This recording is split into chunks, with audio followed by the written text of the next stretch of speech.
नमस्कार, आप देख रहे हैं आपका अपना चैनल हिंदी खबर में हूं आपके साथ सुनील सिंह पौरुष। दिल्ली में डोर स्टेप डिलीवरी योजना अब जल्द ही बंद होने जा रही है। पूर्ववर्ती आम आदमी पार्टी सरकार ने ये योजना शुरू की थी और इसकी जगह बीजेपी की रेखा सरकार राज्य भर में कॉमन सर्विस सेंटर शुरू करने की तैयारी में है, जिससे लोग 50 रुपए की मामूली फीस पर ही कई विभागों की सेवाएं एक ही साथ एक ही स्थान पर प्राप्त कर सकेंगे।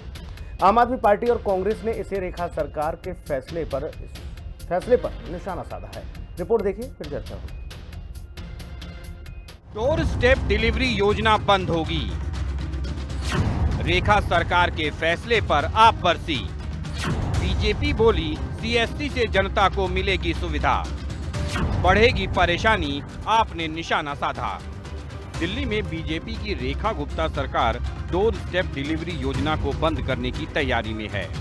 इसे पूर्ववर्ती आम आदमी पार्टी की सरकार ने 2018 में शुरू किया था, जिसके तहत ड्राइविंग लाइसेंस, जाति प्रमाण पत्र और अन्य विभागों की 100 सेवाएं उपलब्ध थीं।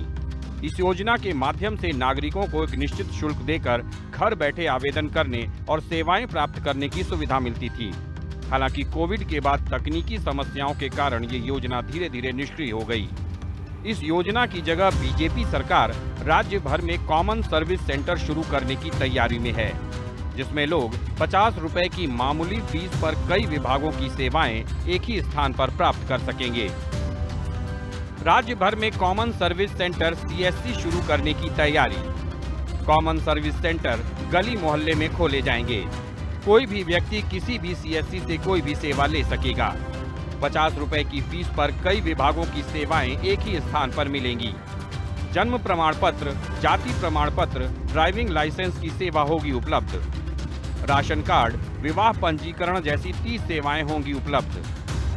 बीजेपी सरकार का मानना है कि डोर स्टेप डिलीवरी की बजाय जन सेवा केंद्र अधिक प्रभावी साबित होंगे, जिसमें नागरिक अपनी सुविधा के अनुसार अपने निकटतम केंद्र पर जाकर सेवाओं का लाभ उठा सकेंगे, जहां प्रशिक्षित कर्मचारी नागरिकों को आवेदन प्रक्रिया में सहायता प्रदान करेंगे। वहीं आपका कहना है कि यही सेवा आम आदमी पार्टी ने घर बैठे लोगों को उपलब्ध कराई थी, लेकिन बीजेपी सरकार के फैसले से जनता की मुश्किल ही बढ़ेगी। केजरीवाल सरकार द्वारा जो डोर स्टेप डिलीवरी योजना शुरू की थी, वो कहीं ना कहीं एक भ्रष्टाचार का ठिकाना था। सारी दिल्ली जानती है कि उसमें दिल्ली वासियों को कोई फायदा नहीं हुआ, सुविधा मिली नहीं, बल्कि कहीं ना कहीं उसमें घपला हुए। दिल्ली की माननीय मुख्यमंत्री श्रीमती रेखा गुप्ता द्वारा जो आज घोषणा की गई सीएससी द्वारा कॉमन सर्विस सेंटर, इससे ना सिर्फ रोजगार पैदा होंगे पर एक मिनिमम, बिल्कुल बेयर मिनिमम कॉस्ट पे दिल्ली वासियों को सभी सरकारी सुविधा उनके गली मोहल्ले में मिल जाएगी। तो ये घोषणाओं में करनी और कथनी में बहुत बड़ा अंतर है। इसलिए मैं कहना चाहूंगा आपसे कि ये कुछ भी करते रहने से, केवल नाम बदलने से कुछ नहीं होता। कई जगहों के नाम बदल दिए, कर दिया, इससे कुछ नहीं होता। कहीं नई चीजें कोई लागू करके दिखाएं, जनता को फायदा तो हो, उसका फायदा तो कहीं मिल नहीं रहा ग्राउंड पे, बिल्कुल भी नहीं मिल रहा फायदा। सीएससी ठीक है भाई, आप कॉमन सर्विस सेंटर बनाइए या मोहल्ला क्लिनिक का नाम बदल करके आरोग्य मंदिर बना दीजिए, लेकिन फाइनली होगा क्या? यदि जनता को उससे राहत नहीं मिलती है, आम जनमानस को सेवा का फायदा नहीं मिलता है, आप तो सिर्फ नाम बदलकर अपनी सियासत कर रहे हैं और भाजपा वैसे भी इसमें माहिर है। ये ठप्पा लगाने में तो जबरदस्त है। रेखा सरकार डोर स्टेप की बजाय सीएससी के जरिए सरकारी सेवाओं के लाभ की योजना को जनता के लिए बेहतर बता रही है। वहीं आप इसे जनता की मुश्किल बढ़ाने वाला कदम बता रही है। देखना होगा कि बीजेपी सरकार के इस फैसले से जनता को क्या राहत मिलती है और जनता इस फैसले को किस तरह से लेती है। दिल्ली से संवाददाता समीक्षा चौधरी के साथ कंचन अरोड़ा, हिंदी खबर।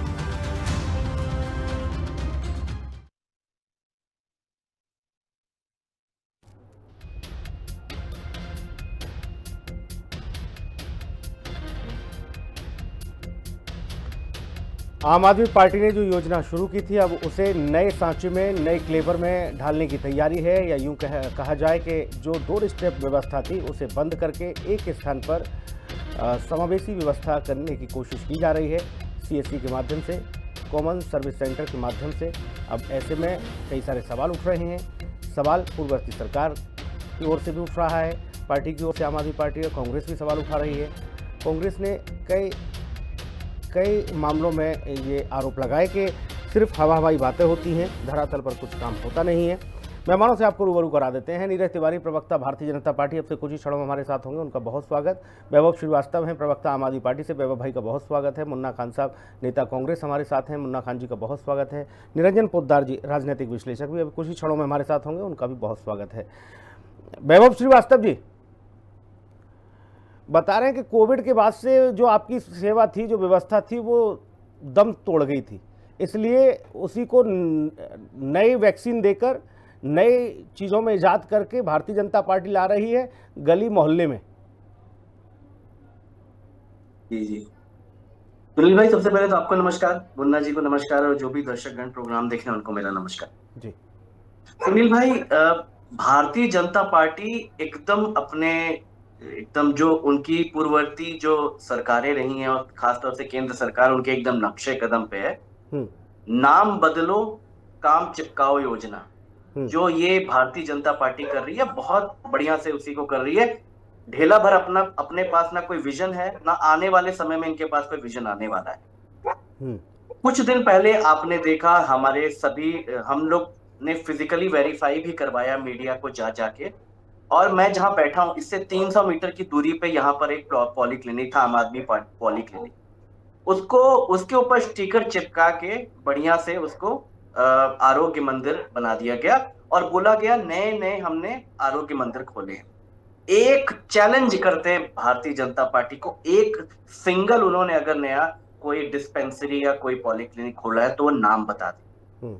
अब आते हैं डोर स्टेप डिलीवरी सर्विसेज के ऊपर। देखिए, मेरा नहीं, मैं तो चलिए मान लीजिए आम आदमी पार्टी से हूँ, राजनीतिक पार्टी से हूँ, किसी भी आम आदमी से पूछ लीजिए कौन सी सर्विसेज और कौन सा मॉडल ऑफ गवर्नेंस बेटर था।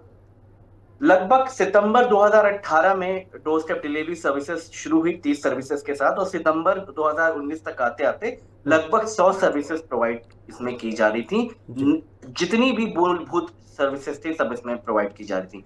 हर साल लगभग 1.5 लाख के ऊपर कॉल्स आ रही थी, जिनको रेजोल्यूशन दिया जा रहा था वीआरएस, एक प्राइवेट सर्विस प्रोवाइडर कंपनी के नॉमिनल शुल्क लेकर।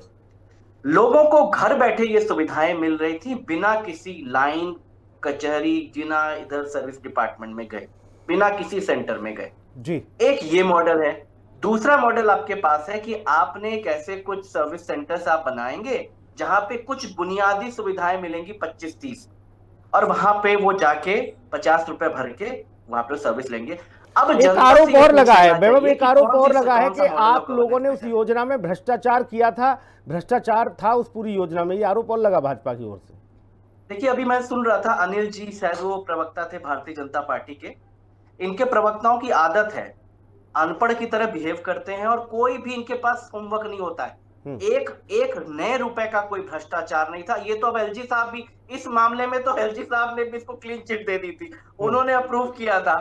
मतलब कम से कम भारतीय जनता पार्टी की जो 4 इंजन में से एक इंजन, ठीक है, मैं बाकी मेहमानों को चर्चा में ले आता हूं। पार्टी वाले कुछ भी बोलते हैं। निरंजन पोद्दार जी भी हमारे साथ जुड़ गए हैं, निरंजन जी का भी बहुत स्वागत है। मुन्ना खान साहब के पास चलूंगा, पहले क्रम वाइज राजनीतिक मेहमानों से पहले आज टिप्पणी। मुन्ना खान साहब, सीएससी के माध्यम से आपकी हर समस्या का समाधान होने जा रहा है दिल्ली में, आपके घर, गली, मोहल्ले में, चौक चौराहे पे सीएससी कॉमन सर्विस सेंटर खुलने जा रहे हैं। बस सुनील जी, ये वादे हैं, वादों का क्या, वो गाना आपने सुना होगा, बार बार भारतीय जनता पार्टी के द्वारा वादा ही किया जा रहा है। आज तक किसी समस्या का समाधान हुआ तो बताए। ये बार बार आप सीएससी की बात कर रहे हैं, मैं ये पूछ रहा हूँ कि जो वादा करके दिल्ली में भारतीय जनता पार्टी की सरकार बनी थी, उन वादों पे काम हो रहा है क्या? आप सीएससी की बात करते हो, आप नाम बदलने की बात करते हो, तो ये दौर बहुत पुराना है आपका। हर जगह नाम बदलना, शहर का नाम हो, चाहे लोगों के नाम हो, चाहे किसी मकबरे का नाम हो, किसी धर्मस्थल का नाम हो, नाम चेंज करने की बहुत पुरानी आदत है। तो ये तो कोई अकेले भाजपा में नहीं रहा मुन्ना खान साहब, ये तो अधिकतर राजनीतिक दलों ने ये किया, जब उन्हें लगा, उनके हिसाब से सूट किया, उन्होंने उसका नाम पट्टिका बदल दी। सुनील जी, मैं 100% कह सकता हूं, भारतीय जनता पार्टी के शासनकाल में जो योजनाएं कांग्रेस के दौर में चल रही थी, जो योजनाएं कांग्रेस ने चलाई, उसी का नाम बदल करके काम करने का काम किया। अगर भारतीय जनता पार्टी ने कुछ नया किया है तो भारतीय जनता पार्टी के प्रवक्ता बताए, कहा मैंने ये चीज नया किया है। ठीक है, कुछ तो बताए कि ठीक। मैंने ये चीज वो आएंगे, हमारी अभी सरकार ने जुड़ेंगे जैसे रोज मैं को पूछूंगा योजना चला है। मैं पूछूंगा कि उनके पास कांग्रेस सवाल की का लिस्ट जवाब लेके नहीं ही होगा। आप लोग भी घूम फिर रहे हो। कांग्रेस की लिस्ट तो कम से कम रख देते, अपना कुछ है तो बताओ। मैं पूछूंगा, अभी आने दो उन्हें। निरंजन पोद्दार जी के पास चल रहा हूं। निरंजन पोद्दार जी, डोर स्टेप डिलीवरी एक योजना 2018 में आम आदमी पार्टी लाई थी। कोविड के बाद से बताया गया कि वो कुछ, उसको भी कोविड हो गया, बोले धीमी पड़ गई, सांसद में चली गई। अब नई व्यवस्था के अनुरूप एक व्यवस्था आ रही है, घर गली मोहल्ले में वहाँ कॉमन सिविल सेंटर खुले जाएंगे, वहाँ समस्या का समाधान होगा मात्र 50 रुपये में। इन दोनों योजनाओं को आपकी दृष्टि से मैं समझना चाहता हूँ, कौन सी ठीक थी, क्या था और किसमें क्या मामला है? देखिए सुनील जी, अगर मैं बात करूं, जो डोर स्टेप डिलीवरी वाली जो योजना थी, वो सुनने में और प्रचार के अंदर देखने में बहुत सुंदर और बहुत अच्छी, सुखद लगती थी। लेकिन वास्तविकता यह है कि धरातल के ऊपर उसका लोगों को कितना लाभ हुआ, कभी आपने इस चीज का सर्वे करवाया है, कभी किसी पार्टी ने या किसी सरकार ने इस चीज की कभी कोई जांच करवाई है? क्योंकि हमारे यहाँ जब समस्या इतनी मक्कड़ जाल इतना भयंकर बना हुआ है कि जो सरकारी मशीनरी है, या यूं कहें कि जो सरकारी कर्मचारी है, वो उसके कार्यालय के अंदर गए हुए व्यक्ति का एक बार में काम नहीं करता। गए हुए व्यक्ति को जब वो सुखद परिणाम नहीं देता, तो वो तो आपके घर पे आकर के क्या आपको वो चीज कर पाएगी? केवल आप कागजों का पेट भरने के लिए, जनता के सामने एक बहुत अच्छा सुखद सपना रखने के लिए, या यूं कहें कि आप एक अपना प्रचार तंत्र क्रिएट करने के लिए आप कुछ भी योजना लाइए, उसका कितना ही प्रचार कीजिए, लेकिन जनता के अंदर कितना प्रभावी रहा, जनता को कितना उसका अंतिम व्यक्ति को कितना उसका लाभ मिला, ये चीज कभी आपने घूम करके नहीं देखी। अब जिस तरीके से अगर वर्तमान सरकार अगर मान लीजिए कॉमन सिविल सेंटर खोल रही है, सीएससी खोल रही है, और उसके अंदर अगर सरकार बाध्य कर दे रही है कर्मचारियों को कि आपके पास जो भी अधिकृत व्यक्ति आएगा, आपके पास जो भी इसके अंदर एलिजिबल होगा, उस व्यक्ति का आप तुरंत काम करेंगे और सिंगल विंडो पे काम करेंगे, तो निश्चित रूप से देखिए इसमें किसी व्यक्ति को कहीं जाने की कहीं ज्यादा धक्के खाने की भी जरूरत नहीं, क्योंकि एक सिंगल विंडो के ऊपर अगर आपको 30 सेवाएं मिल रही है, तो एक आम आदमी के दृष्टिकोण से मैं कहूं तो ये मेरे हिसाब से बहुत सुखद है। लेकिन यहाँ पे सरकार को इस चीज के लिए कम से कम एक मॉनिटरिंग सिस्टम, सरकार को कम से कम एक ऐसा मैकेनिज्म डेवलप करना पड़ेगा कि वहां जाकर के काम होता है क्या, या कि केवल घोषणा करने में, केवल जनता को बताने में, केवल ये जिसको कहते हैं जबानी जमा खर्च करने के अंदर ये सारी की सारी चीजें बहुत सुखद है। लेकिन वास्तविकता ये है कि गए हुए व्यक्ति को वहां की जो मशीनरी है, रिस्पॉन्स कितना कर रही है, ये सबसे महत्वपूर्ण चीज है जो आगे देखने में आएगी। ठीक है सर, और सरल भाषा में थोड़ा सा समझ लेते हैं। नीरज तिवारी भी हमारे साथ जुड़ गए हैं। नीरज भाई, आवाज आ रही है आपको? अच्छा, अभी शायद वो पूरी तरह से कनेक्ट नहीं हो पाए हैं। वैभव भाई, जिस देश में, जिन राज्यों में जहां सरकारी सेवाएं एक फ़ोन कॉल माध्यम का हवाला देती हैं कि एक फ़ोन करिए आपकी समस्या का समाधान, वहाँ घंटों लग जाते हैं, फायर ब्रिगेड टाइम से नहीं पहुँचती, पुलिस वक्त पे नहीं पहुँचती, एम्बुलेंस वक्त पे नहीं पहुँचती, ये डोर स्टेप वाली व्यवस्था वक्त पे पहुँच रही थी। निरंजन पोद्दार जी कह रहे हैं कि क्या इसका सर्वे वर्वे कुछ कराया? और हम तो एक ही बात जानते हैं भाई साहब, सर्वे का पैरामीटर चुनाव होता है, चुनाव बता देता है कि आपकी व्यवस्था कितनी बेहतर थी।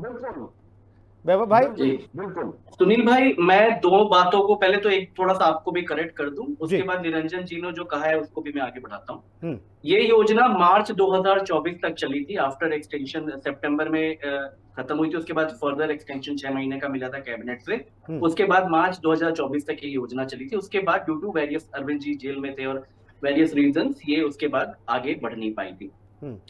अब निरंजन जी की बात से मैं बिल्कुल 100% सहमत हूँ। अगर कोई सर्विसेज चल रही है तो उसको नापने का या उसके फीडबैक का कोई पैमाना होना चाहिए कि क्या वो सही से है, कैसे चल रही है। इंडियन एक्सप्रेस की ये फरवरी 2025 की रिपोर्ट है। अब पंजाब में इस समय 406 सर्विसेज डोर स्टेप डिलीवरी में चल रही है। और अब आपने जो बोला कि फीडबैक का पैमाना क्या होना चाहिए, चुनाव होना चाहिए, इसकी बात से भी सहमत है सुनील जी। अभी आपने कल देखा कि फीडबैक का पैमाना क्या था जी। पंजाब में जिस बाई इलेक्शन बाई पोल में आम आदमी पार्टी है और लगभग दुगनी से ज्यादा मार्जिन से वो चुनाव हम वहां पे जीत के आए हैं। तो अगर आज भी रियल टाइम सर्वे करना है, फॉरगेट अबाउट कि इंडियन एक्सप्रेस ने क्या लिखा है, मैंने क्या लिखा है, अगर किसी को भी उसकी फीडबैक जानना है तो आज भी पंजाब में सर्वे आप भी करवा सकते हैं सुनील भाई, कोई भी जा सकता है कि वो चल रही है कि नहीं। और ये जनता को सोचना है, मैं ये तो किसी कॉमन सेंस की बात है कि जो व्यक्ति आपके घर पे भी आपके फॉर्म आके भराएगा वो भी आपको असिस्ट करेगा कि आपको आधार कार्ड चाहिए, अच्छा आपका वोटर कार्ड 4 साल पुराना होना चाहिए, अच्छा आपको राशन कार्ड में है तो आपके सभी लोगों का ये दस्तावेज चाहिए। मैं नीरज तिवारी से एक प्रश्न ले लेता हूं। मिलेगी वो नीरज तिवारी हमारे साथ जुड़ गए हैं भाई, उनसे प्रश्न बनता है क्योंकि बाकी आप सब लोगों से एक बार प्रश्न हो चुके हैं। नीरज तिवारी जी, आप लोग डिजिटल को बढ़ावा देने की बात करते हो मेरे भाई, और यहां आपने डिजिटल वाले पे प्रहार कर दिया। जो कर्मचारी जाकर समस्या का समाधान कर रहा था घर पे जाके, आपने उसको मोहल्ले में सीमित कर दिया, बोले वहां पहुंचो सब लोग। अच्छा, देखिए ऐसा कोई बात नहीं है कि हमने उसको मोहल्ले में सीमित कर दिया, हम तो उसको पूरे राष्ट्र के लेवल पे कर रहे हैं कि डिजिटलाइजेशन ज्यादा हो। और जो हमारे सरकार में हुआ है उसका डाटा बताता है कि हम डिजिटल पर कितना फोकस कर रहे हैं, चाहे कोई भी डिपार्टमेंट हो, चाहे कोई भी डिपार्टमेंट हो, हम ये चीज फोकस कर रहे हैं कि हर डिपार्टमेंट में 70% 80% डिजिटलाइजेशन हो। तो हम कहाँ सीमित कर रहे हैं? देखिए, आरोप लगाना इन लोगों का काम है, जो खुद केवल निगेटिव थॉट के साथ ये चाहते हैं कि हम काम करें। और इसका नतीजा हुआ कि आप देखिए इनको दिल्ली से कैसे बाहर किया गया। अभी इनके प्रवक्ता बोल रहे कि हमने पंजाब में एक जीत लिया, अरे आपके सारे कुनबे लगा दिए गए वहां पे, आपके मुख्यमंत्री, पूर्व मुख्यमंत्री, सांसद, विधायक सारे लोग वहां पर लग गए और आपने एक सीट जीती है, तो बहुत बड़ा तीर नहीं मार लिया है। आने वाले चुनाव में आपको पता चल जाएगा। नीरज भाई ये कोई पैमाना नहीं कि आपका कुनवा लगा, उनका कुनवा लगा, वो सीट जीती आम आदमी पार्टी ने, वो उनके सर माथे जाएगा, उसका सेहरा बंधेगा। ठीक। और दूसरा मैं ये समझ रहा हूँ, कांग्रेस कह रही है कि भारतीय जनता पार्टी ने अपना कुछ किया हो तो बताए, ये तो हमारी लिस्ट लेके घूम रहे नाम बदल के। सुनिए, मैं बता, इनको गिना देता हूँ, उनको कहिए कागज कलम लेके नोट कर ले। नहीं, इनका व्हाट्सएप नंबर हम आपको दे देंगे तो व्हाट्सएप कर देना सारी चीजें, क्योंकि यहाँ गिनाओगे तो इतना समय नहीं मेरे पास। नहीं, मैं इनको गिना देता हूँ। कांग्रेस पार्टी ने तो इस देश को केवल समस्या और समस्या ही दिया है। धारा 370, 15A, राम मंदिर, कश्मीर समस्या, चाइना के साथ बॉर्डर समस्या, मणिपुर का समस्या, कितना गिनाऊं मैं। और कांग्रेस नीरज भाई ऐसे वक्त पे कह रही है जब आप लोग 50 साल काला दिवस के रूप में मना रहे हो इमरजेंसी को। बिल्कुल मना रहे हैं हम लोग, और वो दिन इस देश के लिए सबसे बड़ा ब्लैकआउट था, सबसे बड़ा काला दिन था कि कांग्रेस ने जिस तरह से इमरजेंसी लागू किया था, वो इस देश में सब लोग प्रार्थना करना चाहिए कि आइंदा कभी भारत लोकतांत्रिक देश है और इस देश में आप तानाशाही चलाएंगे तो ये संभव उसी का नतीजा है कि आज कांग्रेस खात्मा की ओर जा रहा है। ठीक है, मैं आप सब मेहमानों को आगे चर्चा में नहीं ले जा पाऊंगा, कुछ कारणवश आप ने समय निकाला, आप जुड़े मेरे साथ, बहुत शुक्रिया आपका, बहुत धन्यवाद।